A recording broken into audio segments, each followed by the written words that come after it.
The first ship arrived on a Tuesday. Admiral Kellen Voss stood in the command center of Luna Station Alpha, watching the impossible readings cascade across holographic displays. The alien vessel hung motionless beyond Pluto's orbit of crystalline, nightmare of impossible angles that hurt to look at directly. Its energy signature defied 3 centuries of human understanding of physics. "Sir, they're not responding to any communication attempts," reported Lieutenant Commander Nia Reeves, her fingers dancing across quantum communication rays. Standard frequencies, mathematical sequences, even the old arrestable message protocols. Nothing. Voss studied the tactical display, his weathered face reflecting the cold blue light of distant stars. 40 years of military service had taught him to read between the lines of silence. This wasn't ignorance, it was assessment. "Deployment time to intercept," he asked. 18 hours for the Defiant, answered Commander Rix Malthorn from the tactical station. "But sir, if that thing's technology is as advanced as our sensors suggest, it won't matter." Voss's voice carried the weight of certainty. "Send the Defiant.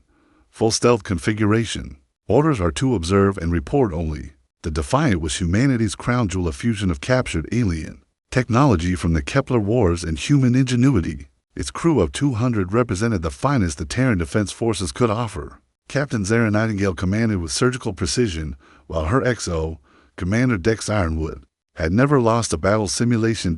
As the sleek warship accelerated toward the unknown, Voss couldn't shake the feeling that Earth was being weighed on cosmic scales. 3 days passed. The Defiant reached intercept coordinates and vanished from all sensors simultaneously. No distress signal, no final transmission. One moment it existed, the next it simply didn't. "Temporal displacement," suggested Dr. Ellen Brightmore, the station's chief xenoarchaeologist. "Impossible," Malthorn replied, though his voice lacked conviction. "Our chronometers would show the distortion field." Voss made the hardest decision of his career. Prep the squadron. Vengeance, retribution, a last stand. If we're dealing with predators, they need to understand we bite back. The 3 ships launched together, each carrying 500 souls, and humanity's most devastating weapons: plasma cannons that could crack moons, antimatter torpedoes that burn small suns, point defense systems that could track particles. Moving at 90% light speed, they reached the aliens' position and found empty space. No debris, no energy residue, nothing to indicate for human ships had ever existed. But the alien vessel had moved. Now it hung just beyond Jupiter's orbit, its crystalline surface pulsing with malevolent light. "It's coming closer," whispered Reeves, her voice barely audible over the hum of Luna Station's life support systems. Voss activated the emergency protocols he'd hoped never to use. Red alert klaxons echoed through the station as blast shields sealed viewports, and civilians evacuated to underground bunkers on Luna's far side. "All ships," he broadcast across the solar system's defense network. "This is Admiral Voss. We are now at DEFCON 1. Unknown hostiles have demonstrated capability to eliminate our finest vessels. Without trace, all military personnel report to battle stations. All civilian traffic is suspended. God help us all." The alien ship pulsed once, as if acknowledging his words, then began its inexorable advance toward Earth. Behind it, space began to ripple like disturbed water. They weren't alone anymore. The ripples in space-time became tears, and through them came nightmares. 12 vessels emerged from the quantum foam, each more terrifying than the last. Where the first ship had been crystalline beauty, these were organic horrors. Bone-white hulls pulsed with veins of bioluminescent fluid. Weapon ports opened like hungry mouths lined with teeth that gleamed like polished obsidian. "Energy readings are off the charts," reported Malthorn, his usual composure cracking. "Sir, each one of those ships' mass is more than our entire fleet combined." Admiral Voss felt the weight of humanity's survival settling on his shoulders. "Launch. Everything, every ship, every fighter, every goddamn shuttlecraft with a weapon strapped to it." The Terran Defense Fleet burst from hidden positions throughout the solar system. From the asteroid belt came the Hammer of Mars, its massive railguns already charging. The Jupiter Station garrison released a swarm of Viper-class fighters, their pilots knowing they flew toward certain death. Even the ancient Constitution, a museum piece turned desperate weapon, limped into formation with its crew of volunteers. Captain Lydia Stormburn commanded the lead engagement group from her flagship, Prometheus Unbound. A veteran of 3 alien conflicts, she'd never faced an enemy that simply erased ships from existence. All vessels Maintain formation Theta 7, she ordered as her fleet closed the distance. Target the closest bioship. Concentrated fire on my mark. The first human salvo lit up the void. Plasma beams lanced across space while the Time Adder torpedoes streaked toward their targets. For a moment, hope flickered as the alien vessel's organic hull began to bubble and char under the assault. Then it healed. Impossible, breathed Commander Jace Redthorn from his position aboard the destroyer Fury. Nothing regenerates that fast. The alien's response was swift and horrifying. Tentacles of living metal erupted from its hull, each one the size of a human destroyer. They moved with impossible speed, wrapping around the frigate Indomitable and crushing it like an egg. 300 souls vanished in a spray of superheated plasma and twisted metal, a vase of maneuvers. Stormer screamed, but the tentacles were already reaching for her ships. The righteous anger tried to break away, its fusion engine screaming at maximum burn. A metallic tendril caught it mid-flight, and for a moment it seemed the ship might break free. Then the alien exerted pressure, and the destroyer folded in half with a sound that carried impossibly through vacuum of grinding. Tearing shriek that every human soul in the system heard in their bones. Fall back to defensive position Omega, Voss ordered from Luna Station, watching his fleet die in real time. All ships, fall back, but the aliens weren't finished. The original crystalline vessel, which had remained passive throughout the slaughter, finally moved. It accelerated toward Earth at a significant fraction of light speed, passing through the human fleet like they were standing still. Captain Vera Blackstone of the heavy cruiser Eternal Vigilance saw it coming. Ram it, she ordered her helmsman. Full power to engines. If we're dying today, we're taking one of these bastards with us. The Eternal Vigilance was humanity's second largest warship, armed with enough firepower to level continents. Its crew of 800 had trained for this moment their entire careers. They angled their ship directly into the alien's path and activated every weapon system simultaneously. The collision should have destroyed both vessels. Instead, the crystalline ship passed through the human warship as if it were made of mist. For one impossible moment, both ships occupied the same space, and then the Eternal Vigilance simply wasn't there anymore. Its crew had time for exactly one scream. "Dear God," whispered Dr. Brightmore, watching from Luna Station's observatory. "They're not just destroying our ships, they're unmaking them." The surviving human vessels limped back toward Earth's inner system, pursued by horrors that treated the laws of physics as gentle suggestions. Behind them, the alien fleet consolidated into a hunting formation, their bioships pulsing with satisfied hunger. Voss activated the quantum encrypted communication array, sending a message that would reach every human colony, every outpost, every soul who called humanity their own. "This is Admiral Kellen Voss of the Terran Defense Forces," he began, his voice steady despite the apocalypse unfolding outside. "We are under attack by forces beyond our current understanding. I am enacting Protocol Omega. Every human military asset, every weapon, every last-ditch defensive measure is hereby activated. We have perhaps hours before they reach Earth." He paused, watching the alien fleet grow larger on his tactical display. "If you're receiving this message, know that we will not surrender. We will not kneel. We will make them bleed for every inch of human space they take." Voss, out. The hunt was on. Earth's orbital defense grid came alive like an angry constellation. Defense Platform Aegis 1 opened fire first, its massive particle beam cutting through space in a lance of concentrated fury.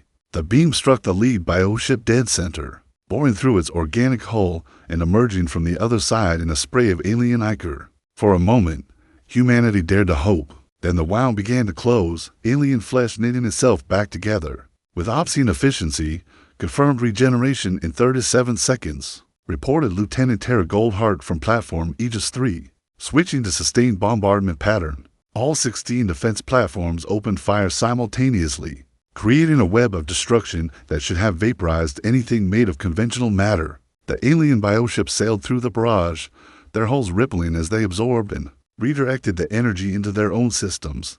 General Marcus Iron Hand, Earth's supreme military commander, watched from the Pentagon's deep bunker as his most powerful weapons proved useless. "Status on the fleet: scattered and regrouping," replied Admiral Voss via quantum link from Luna Station. "We've lost 60% of our capital ships.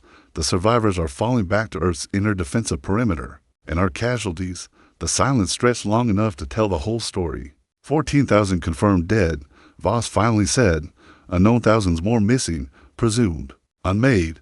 The bioships reached Earth's magnetosphere and began to change. Their organic hulls split open like flowering buds, revealing interior spaces that defied three-dimensional geometry. From these impossible wombs emerged smaller craft fighters the size of city blocks, their surfaces crawling with bioluminescent veins that pulsed in hypnotic patterns. Captain Soren Nightfall commanded Earth's atmospheric defense from his position.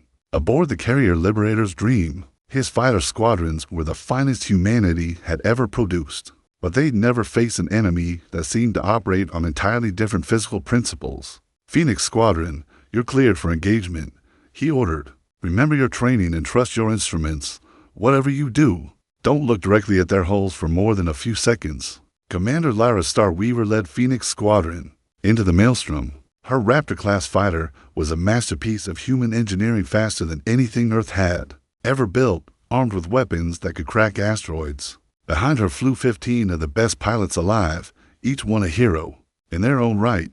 The alien fighters moved like living things, their flight patterns organic and predatory. They didn't fly so much as hunt, stalking through space with the patience of apex predators. "Contact!" screamed Lieutenant Dax Flameburn as the first alien fighter dropped out of what appeared to be solid vacuum. They're teleporting. The engagement devolved into chaos. Human fighters died in flashes of light as alien weapons simply erased them from existence.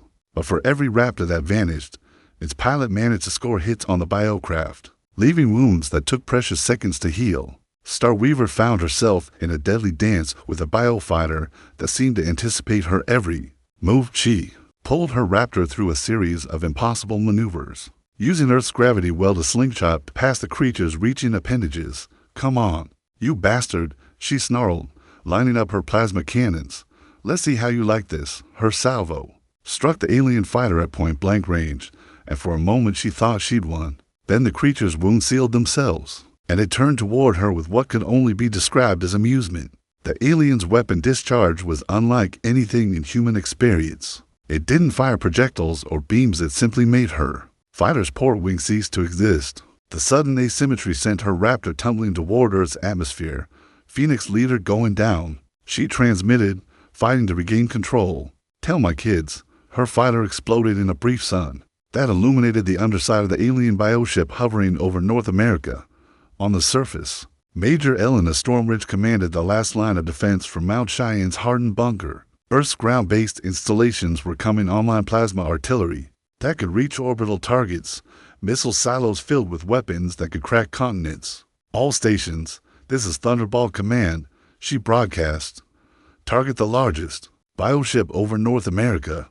Full bombardment on my mark." The Earth itself seemed to erupt as hundreds of weapons fired simultaneously. Hypersonic missiles streaked upward while plasma beams carved brilliant paths through the atmosphere. The combined assault struck the bioship with enough force to shatter moons. The creature absorbed every joule of energy and grew larger. "My God," whispered Dr. Brightmore from Luna Station, watching the tactical feeds. "They're not just regenerating, they're feeding on our attacks." The bioship over North America descended through the atmosphere, its massive bulk blotting out the sun across 3 time zones, wherever its shadow fell. Electronic systems failed and humans reported hearing whispers in languages that predated speech. In New Geneva, evacuation sirens wailed as civilians fled underground. In Neo-Tokyo, defense forces prepared for urban warfare against an enemy that could unmake matter itself. Across the globe, humanity's greatest cities emptied as people sought shelter in deep bunkers and forgotten caves, but some refused to run. In the ruins of old London, Lord Commander Thane Grimshadow stood atop the cathedral's highest spire, a rifle in his hands and defiance in his heart. Around him, his battalion of volunteers, teachers, doctors, poets, and dreamers who had never held weapons before this day waited for the end of the world. "If this is humanity's last hour," he called to his makeshift army, "then let's make it one they remember. Let's show these cosmic bastards what it means to pick a fight with Earth." The bioship's shadow fell across London, and the real war began. The revelation came from an unexpected source. Dr. Elena Brightmore had been analyzing sensor data from the destroyed ships when she noticed the pattern. Hidden in the quantum signature of each vanished vessel was a temporal echo, a ghost of existence that lingered for exactly 4.7 seconds after each ship disappeared. "They're not destroying our ships," she breathed into her communicator, speaking directly to Admiral Voss. "They're storing them." The implications hit the command structure like a thunderbolt. Every destroyed human vessel, every vanished crew member, existed somewhere in a state between life and death, between existence and void. "Can we get them back?" Voss demanded. "Theoretically, yes, but it would require us to disrupt their collection." Matrix at the precise moment of her words were cut off as Luna Station shuddered. Under alien weapons fire, the crystalline ship had arrived at Earth's moon, and it was no longer content to simply observe. Commander Rick Malthorn coordinated the station's defense from his position in the tactical center. Luna Station wasn't built for ship-to-ship combat, but desperate times had transformed civilian installations into fortresses. "Almighty lasers, redirect to defensive positions," he ordered. "Cargo bays 17 through 34 are now missile launchers. If we're going down, we're taking this bastard with us." The crystalline ship moved with liquid grace, avoiding the station's improvised weaponry, while its own attacks systematically dismantled Luna Station's infrastructure. But it was making a mistake. It was taking its time, savoring the destruction rather than simply erasing the station from existence. That gave Commander Nia Reeves the opening she needed. "Sir, I'm reading massive quantum fluctuations from their ship," she reported, her fingers flying over sensor controls. "If Dr. Brightmoor is right about the storage matrix, those fluctuations might be our captured vessels trying to break free." Voss understood immediately. "All remaining ships converge on the crystalline vessel. We're not trying to destroy it, we're trying to crack it open." What remained of humanity's fleet rallied for one final assault. The heavy cruiser Indomitable Spirit, the destroyer Rage Against Dying, and a dozen smaller vessels converged on the alien ship with weapons blazing. Captain Zora Blackheart commanded the assault from her flagship Terrible Swift Sword.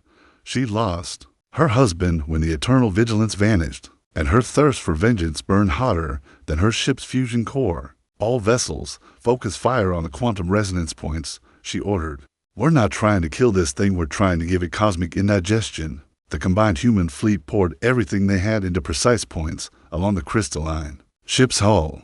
Their weapons weren't trying to penetrate or destroy, they were creating harmonic interference. Patterns designed to disrupt the alien storage matrix. For a moment, nothing happened. Then space around the crystalline ship began to ripple like water. Ghostly outlines of human vessels flickered in and out of existence. The Defiant materialized for 3 seconds. Before vanishing again, the Eternal Vigilance appeared in a flash of twisted metal and screaming crew members, before being pulled back into whatever dimensional prison held it. "It's working," shouted Dr. Brightmoor from her position in Luna Station's collapsing command center. "The Matrix is destabilizing, but the aliens weren't passive observers." The bioships surrounding Earth began to move with desperate urgency, abandoning their planetary assault to defend their crystalline mothership.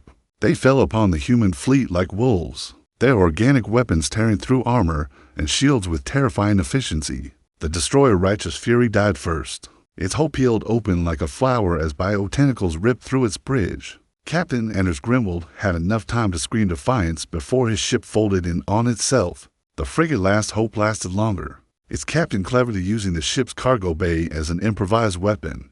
Commander Sarah Brightblade ejected their entire supply of refined antimatter directly into a bioship's gaping maw. The resulting explosion lit up half the Earth, but when the glare faded, both the frigate and the bioship were gone. "Focus fire, damn you!" Captain Blackheart screamed as tentacles wrapped around her ship's hull. "Don't let them." Her transmission cut off as the Terrible Swift Sword was pulled into a bioship's interior. Through the viewports, her crew could see organic walls pulsing with alien life. The last thing they transmitted was the sound of her crew singing humanity's anthem, as their ship was digested alive. But their sacrifice wasn't in vain. The harmonic interference pattern reached critical resonance, and the crystalline ship's storage matrix finally collapsed. Reality exploded. Every human ship that had been destroyed suddenly materialized simultaneously, dozens of vessels appearing in the same space, their crews alive but traumatized by their time in dimensional purgatory. The resulting collision and explosion created a nova that could be seen from Pluto. When the light faded, the crystalline ship was gone, but so were most of the recovered human vessels, torn apart by the violent reintegration into normal spacetime. Of the 4,000 souls who had been stored in the alien matrix, fewer than 300 survived the rescue. Captain Zara Nightingale found herself aboard the partially materialized bridge of the Defiant, watching as half her crew flickered between existence and non-existence. Those who had fully materialized were changed. Their eyes held depths that hadn't been there before, and they spoke in whispers of things beyond human comprehension. "Admiral," she transmitted to Voss through the static-filled communication array, "we've seen things. The storage matrix wasn't just a prison, it was a feeding ground. They were farming us." The implication sent ice through Voss's veins. "Farming us for what?" "Our capacity for suffering," Nightingale replied, her voice hollow. "They feed on conscious pain. Every moment we existed in that place, we were being harvested." Above Earth, the remaining bioships pulsed with frustrated hunger. Their food source had been destroyed, but their appetite remained. They began to descend toward the planet's surface, abandoning all pretense of strategy. If they couldn't farm humanity's suffering, they would simply devour it wholesale. The real horror was about to begin. The bioships hit Earth's atmosphere like falling meteors, but meteors that twisted reality around them. Over the Pacific, bioship designation Alpha 7 descended through the clouds, trailing ribbons of spatial distortion. The ocean beneath it began to boil, not from heat, but from the fundamental breakdown of water's molecular structure. Fish died not from the temperature, but from forgetting how to exist, as the alien presence warped the very concept of life in their vicinity. Captain Rex Ironforge commanded the Pacific Defense Fleet from his dreadnought Ocean's Wrath, one of only 3 remaining capital ships in Earth's Navy. His orders were simple: delay the bioship's planetary approach long enough for civilian evacuation to complete. All vessels, spread formation pattern Delta 9, he broadcast to his fleet of 17 ships. "We're not trying to win this one, people. We're buying time with our lives." The bioship's first attack came without warning. Organic cannons erupted from its hull and fired what could only be described as concentrated entropy. The destroyer Wave Rider took a direct hit amidships and simply aged 1,000 years in an instant. Its hull corroded to dust while its crew crumbled to bone and ash. All in the span of 3 heartbeats. Evasive maneuvers, Ironforge roared. But the bioship was already adapting. Tendrils of living metal shot from its flanks, each one seeking a human vessel with predatory hunger. The cruiser storms and managed to avoid the first tendril, but the second caught it along the port side. The alien appendage didn't just damage the ship, it infected it. Human technology began to sprout organic growths as the bioship's influence spread through the cruiser's systems. Commander Elena Nightwind, captain of the Storm's End, made the hardest decision of her career. All hands, abandon ship, emergency evacuation procedures. Now she waited until her crew was clear, then activated the ship's self-destruct sequence. The antimatter explosion vaporized both her vessel and the bioship's tendril, but she went down with her ship as tradition demanded. In the Atlantic, Admiral Sarah Stormcrow commanded Earth's Eastern Fleet from the carrier Leviathan's Revenge. Her air groups launched in waves, each squadron knowing they faced impossible odds. The Valkyria-class fighters were humanity's most advanced atmospheric combat aircraft, but they were designed to fight other machines, not living nightmares that violated the laws of physics. Squadron after squadron threw themselves at Bioship Beta 3, their plasma cannons and antimatter missiles scoring hits that healed faster than they could inflict damage. Commander Marcus Goldwing led the first assault. Wave, his fighter group diving through clouds of spores that the bioship was releasing into Earth's atmosphere. Dragon Squadron, maintain formation, target the weapon clusters along its dorsal ridge. His pilots obeyed, strafing the alien's hull with everything they had. For a moment, it seemed they were making progress as sections of the bioship's armor began to bubble and char. Then the spores reached them. "Something's wrong," transmitted Lieutenant Sarah Flameheart. My instruments are looking at me." The spores were more than biological weapons, they were reality viruses, infecting the very concept of machinery and turning it against its users. Fighter after fighter fell from the sky as their own systems became their enemies. Goldwing watched his squadron die around him, but he kept flying. His target was the bioship's primary feeding orifice, a mouth-like opening that was drawing in Earth's atmosphere by the cubic kilometer. "For humanity," he whispered, arming his fighter's self-destruct sequence and diving straight into the alien maw.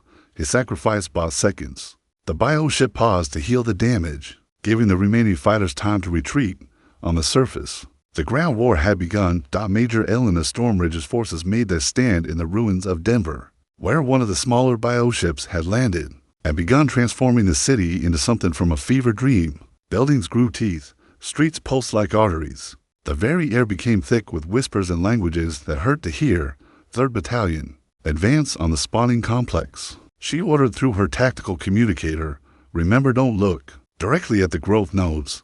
They're trying to rewrite your brain. Her soldiers were the elite of Earth's ground forces, equipped with power armor and weapons that could level city blocks. But they were fighting an enemy that could turn their own perceptions. Against them, Sergeant Rex Grimheart led his squad through what had once been Colfax Avenue, now transformed into a corridor of living flesh that pulsed with alien heartbeats. The walls were lined with pods containing partially digested humans, people who had been caught in the bioship's initial landing. Sir, some of them are still alive, reported Corporal Maria Blackstone, her voice tight with horror.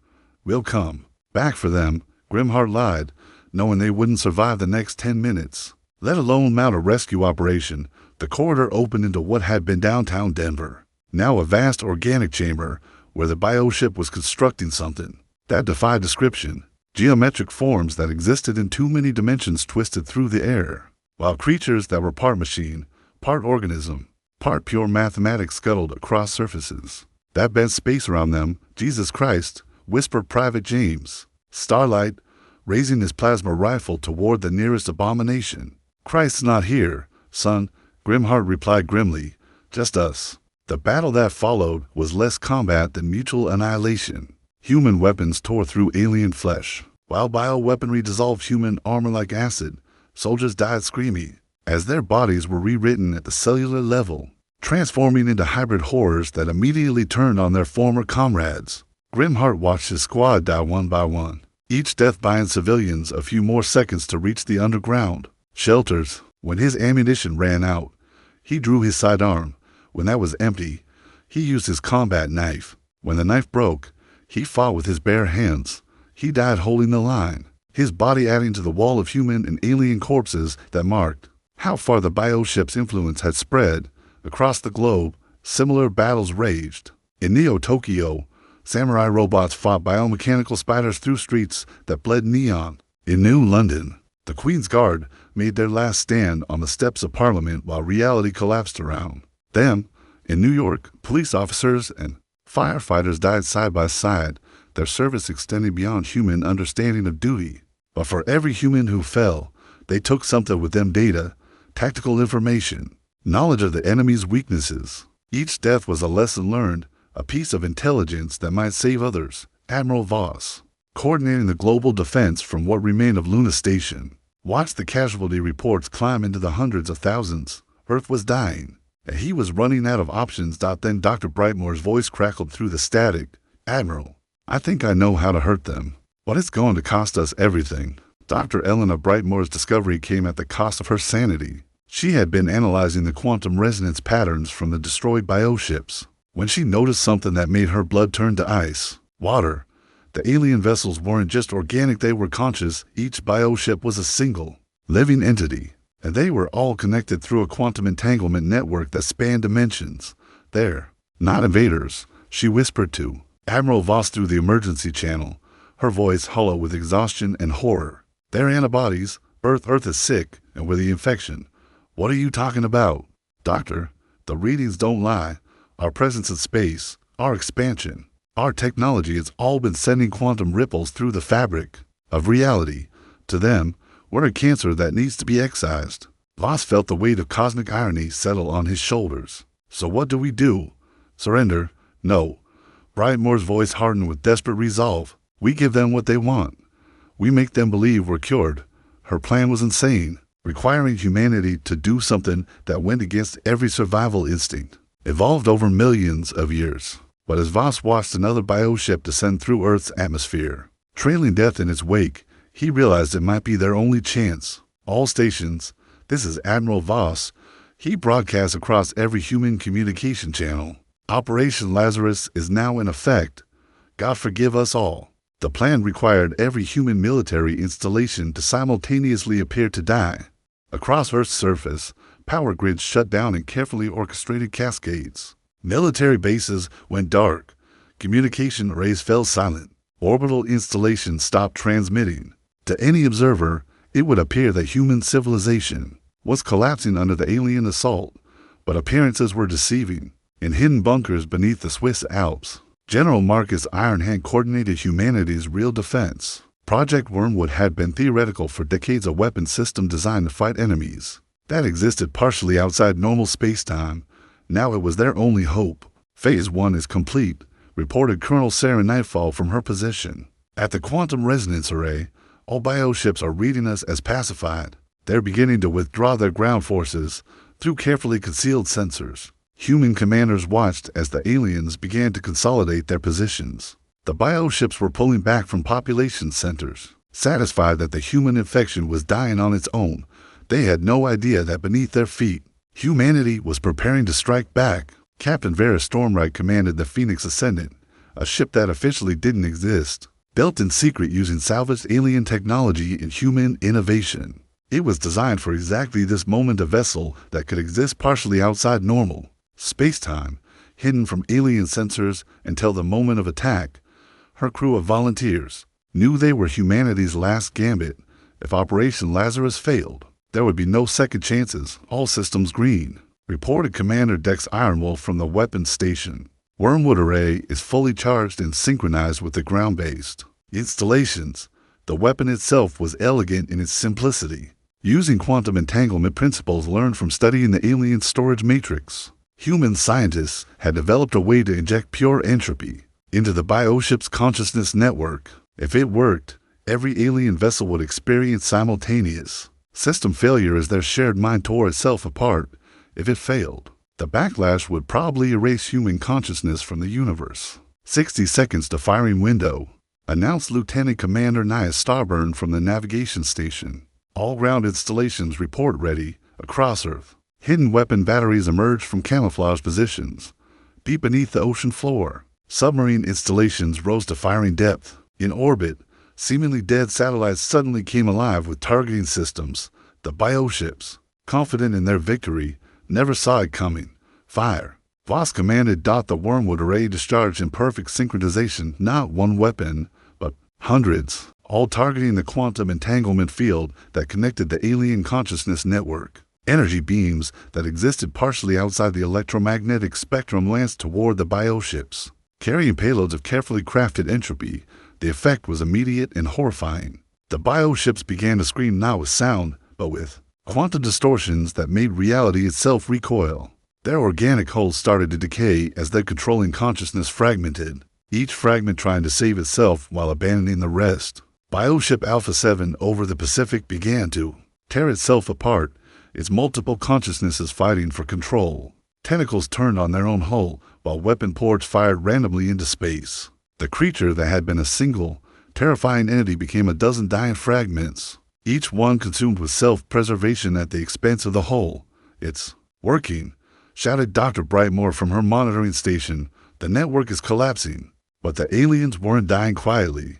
As their consciousness network fragmented, the bioships began to fall toward Earth's surface like organic meteors. Each one carried enough mass to devastate continents, and they were all going to impact within the next 10 minutes. All aircraft, emergency intercept protocols, Admiral Voss ordered. Anything that can fly, get up there and break those ships apart before they hit ground. What remained of Earth's air forces threw themselves into the sky one final time. Fighter pilots, who had been flying continuous missions for days, pushed their aircraft beyond safe limits, using their ships as kinetic weapons against falling bioships. Commander Marcus Goldwing, miraculously still alive after losing 3 fighters, piloted a jury-rigged bomber toward the largest falling bioship.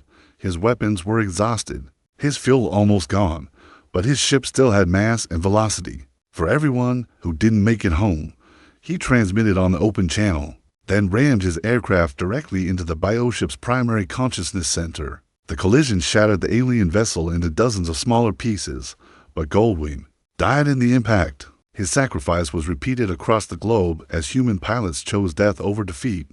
On the surface, ground forces prepared for the impacts they couldn't prevent. In New Geneva, emergency crews worked frantically to complete civilian evacuation as a fragment of Bioship Beta 3 fell toward the city like a living asteroid. Major Elena Stormridge watched the alien flesh meteor approach, her remaining soldiers deployed in a final defensive line around the evacuation routes. "This is it, people," she called to her squad. "Make every shot count." The bioship fragments struck the outskirts of New Geneva with the force of a tactical nuclear weapon. But instead of an explosion, it splattered across the landscape like diseased tissue. Immediately, the alien matter began to spread, trying to establish a new consciousness node to reconnect with the failing network. Stormridge's forces opened fire with everything they had: plasma rifles, antimatter grenades, and experimental entropy weapons reverse-engineered from captured alien technology. The spreading biomass recoiled from their assault, its attempts at organization disrupted by the concentrated firepower. "Keep firing," she screamed as tentacles erupted from the alien flesh, grasping blindly for human targets. "Don't let it establish a foothold." Private Lisa Brightflame stepped forward with an experimental weapon, a quantum disruptor, that would either vaporize the alien matter or turn her into elementary particles. "Ma'am, requesting permission to go weapons-free." "Granted." "Light it up." The disruptor fired, sending cascades of anti-reality into the biomass.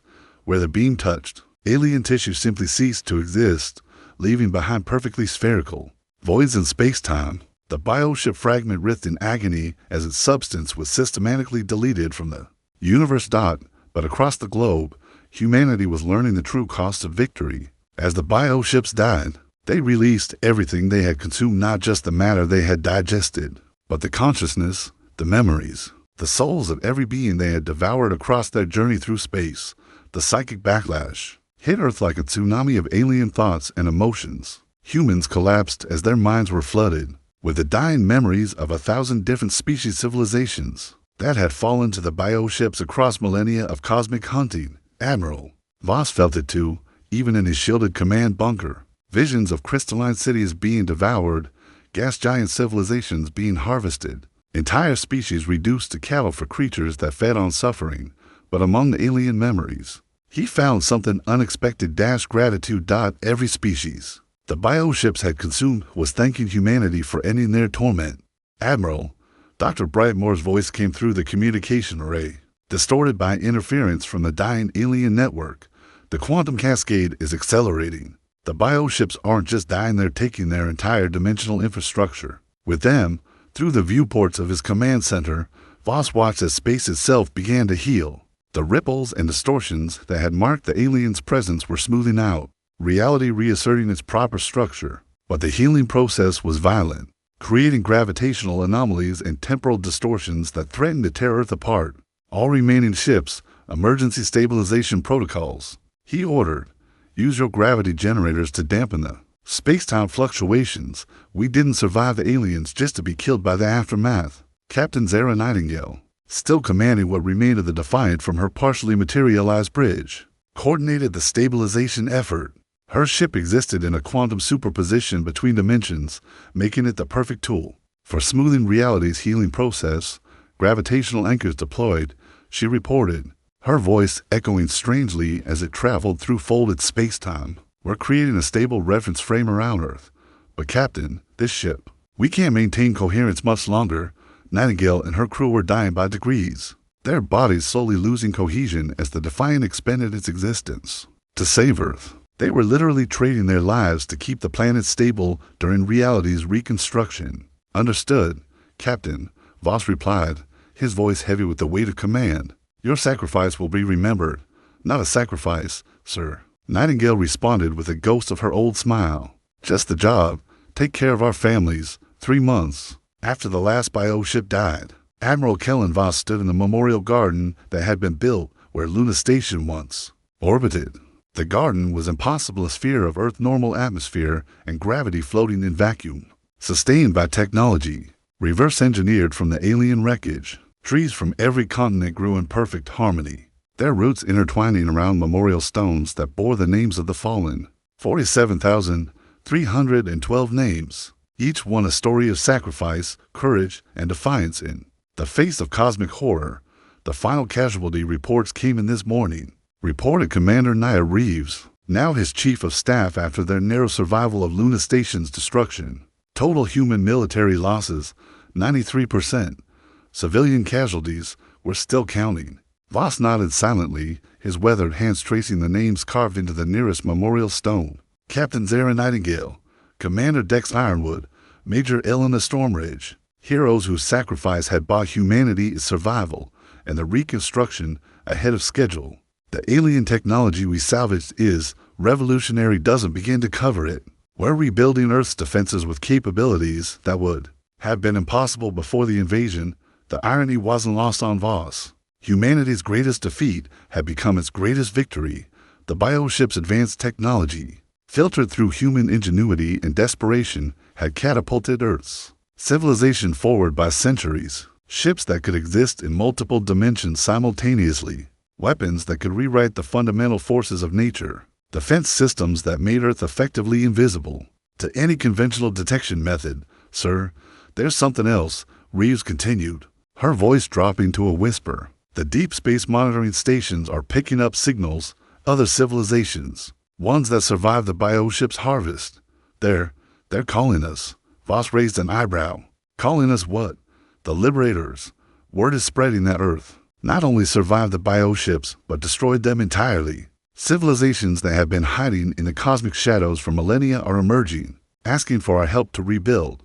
Through the garden's transparent barrier, Earth hung like a blue jewel against the star field. The planet bore scars from the invasion dead zones where bioships had fallen. Cities that had been partially transformed by alien influence, but it was healing. More than healing, it was growing stronger. Dr. Elena Brightmore approached through the garden paths, her hair now streaked with premature white from her exposure to alien consciousness networks. Admiral, the quantum archaeology teams have finished their analysis of the bioship's memory cores. She carried a data pad containing information that would reshape humanity's understanding of the universe. We weren't their first target, or even their 100th.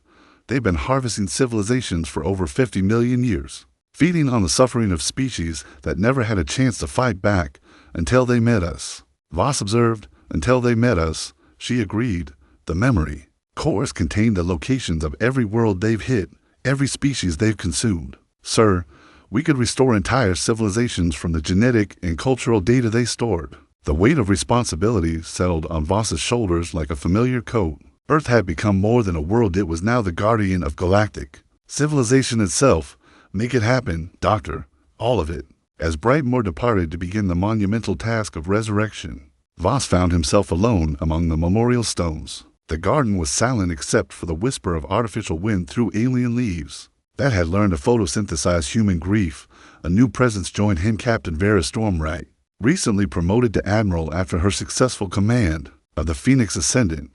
Her ship had survived the final battle, one of only a dozen human vessels to emerge intact from the war. The new ships are ready for launch, she reported.